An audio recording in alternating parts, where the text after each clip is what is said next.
Imaginez un endroit où la nuit tombe brutalement, où la forêt engloutit les villages, où l'électricité s'éteint et où quelque chose apparaît dans le ciel.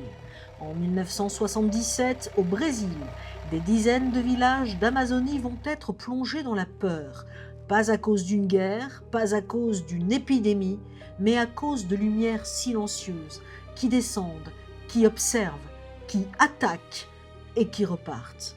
Face à la panique, l'armée de l'air brésilienne lance une opération secrète, son nom, Opération Prato. Ce que vous allez entendre maintenant ne vient pas de rumeurs, ni de témoignages anonymes, ce sont des rapports militaires officiels. Bienvenue dans Histoire et Frissons.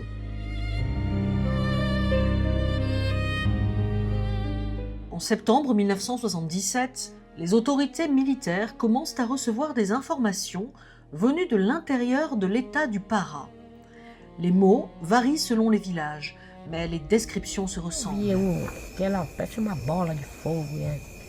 Aí dentro daquele túnel de luz, aquilo veio descendo assim uma agulha, tipo agulha de soro, aquele objeto metálico. Veio descendo lentamente, veio.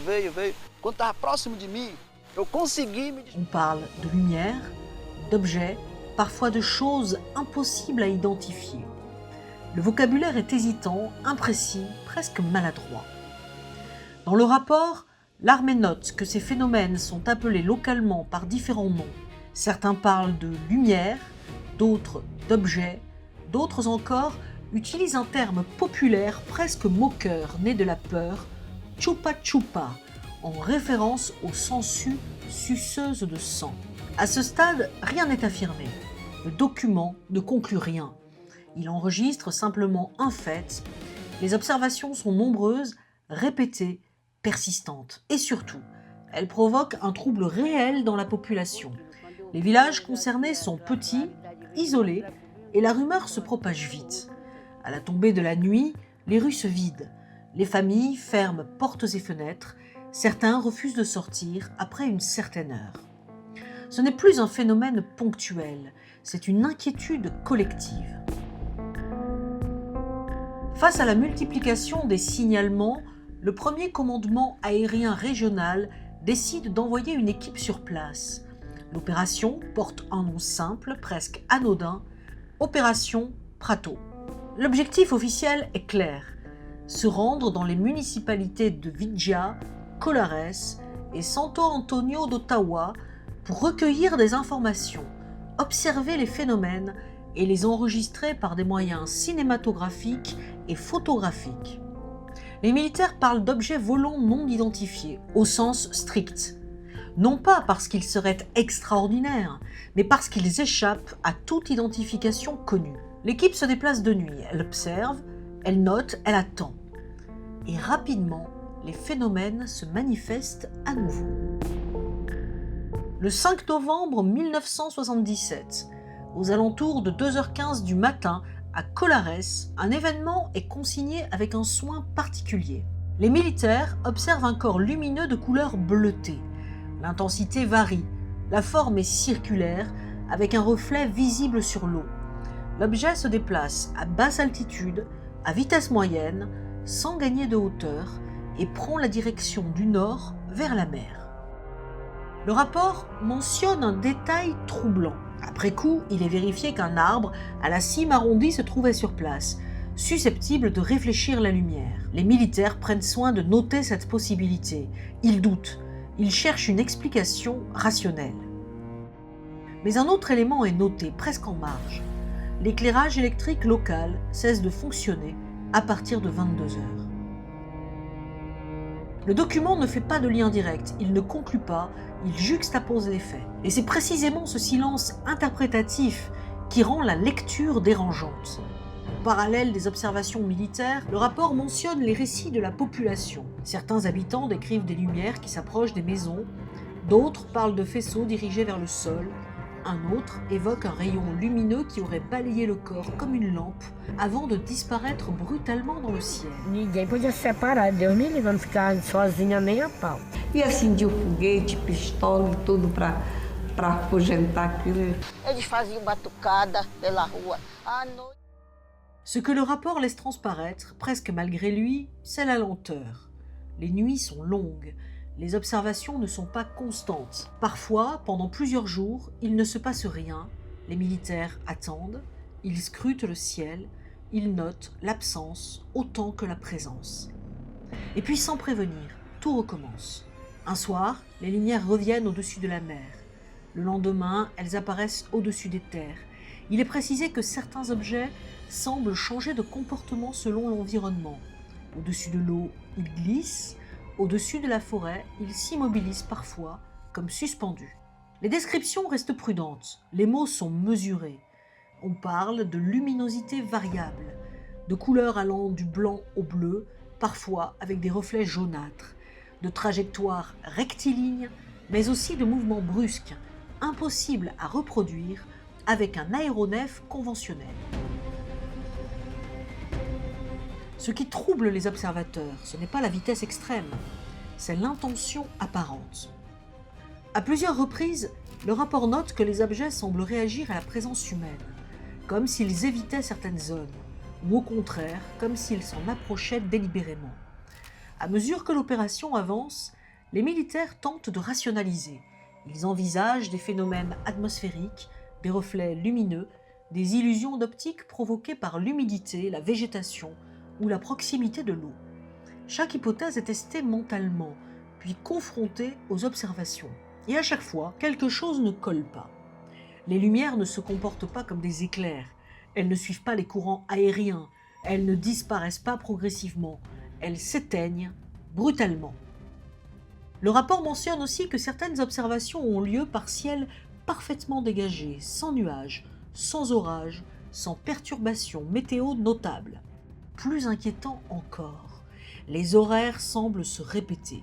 Certaines apparitions ont lieu à des heures similaires sur plusieurs nuits consécutives, comme si un schéma existait sans que personne ne parvienne à le comprendre. C'est à ce stade que le rapport change subitement de ton. Jusqu'ici, il s'agissait d'observations aériennes, de lumière dans le ciel, mais désormais, les documents évoquent des conséquences directes sur les personnes. Selon les témoignages compilés par le chercheur Patrick Gross, plus de 30 habitants ont été affectés par des rayons lumineux émis par des objets volants inconnus, souvent en pleine nuit, parfois sur leur embarcation ou dans leur maison. Les victimes ont décrit des symptômes inquiétants: évanouissement, forte faiblesse, douleurs corporelles intenses, brûlures superficielles et perte de sang inexpliquée. Les médecins locaux, dont le docteur Welaïd Sessim, ont constaté que les blessures présentaient un aspect inhabituel, avec des zones de peau marquées et des traces de brûlures sur plusieurs patients. Dans de nombreux récits, les habitants décrivent que les lumières pouvaient suivre les gens et infliger des blessures graves. Certaines sources ufologiques évoquent des cas plus extrêmes, des mutilations de bétail et, dans certains témoignages, des blessures humaines très particulières, comme des blessures profondes au visage et à la bouche. Des publications et interviews rapportent même, de manière non confirmée par les rapports militaires officiels, des allégations de langues arrachées ou de corps atteints de manière étrange après contact avec ces phénomènes. Bien que ces détails n'apparaissent pas dans les documents déclassifiés de l'armée brésilienne, ils sont largement mentionnés dans le folklore local et les études ufologiques. Les militaires ne parlent pas d'attaque, ils ne parlent pas d'agression, ils parlent de corrélation. Mais pour les habitants, le lien est évident. À un moment, la frontière s'efface. Les militaires ne sont plus seulement des enquêteurs, ils deviennent eux aussi des observateurs directs. Pela primeira vez, oficial que participou diretamente dessas pesquisas aceitou falar sobre o assunto.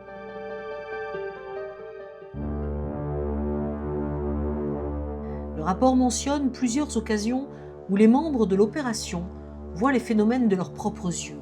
Et ce détail change tout. Parce qu'à partir de là, il n'est plus possible de réduire l'affaire à une peur collective ou à une hystérie locale. Les observations sont désormais partagées, documentées, croisées. Des objets sont vus se déplacer à basse altitude, parfois à quelques dizaines de mètres seulement. Leur taille apparente varie, leur comportement reste imprévisible. À plusieurs reprises, les militaires tentent de photographier les lumières. Certaines images sont exploitables, d'autres non.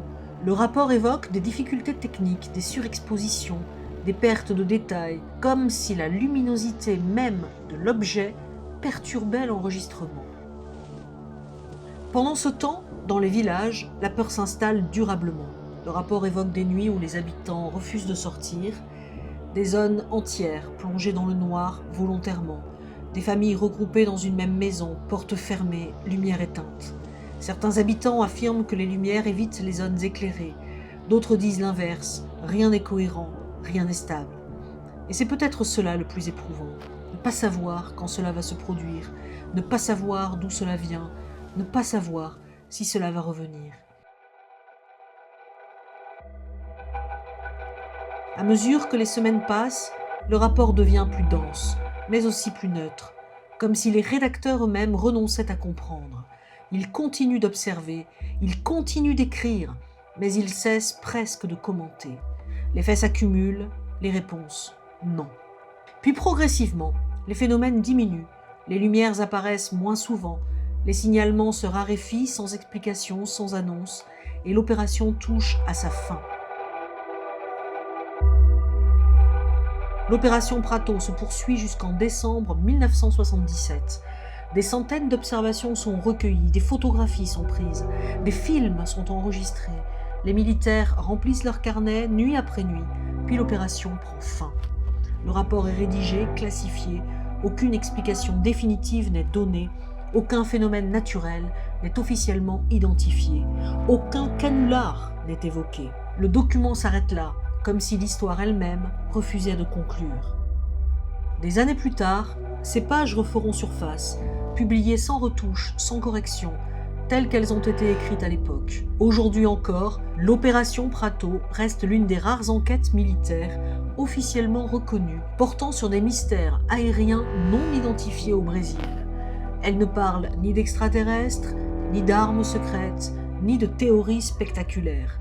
Elle parle de lumière, d'objets, de peur, et d'un ciel qui pendant plusieurs mois s'est comporté de manière inexplicable. Si rien d'important ne s'était produit, il n'y aurait pas eu de mission, pas de photographie, pas de rapport classifié.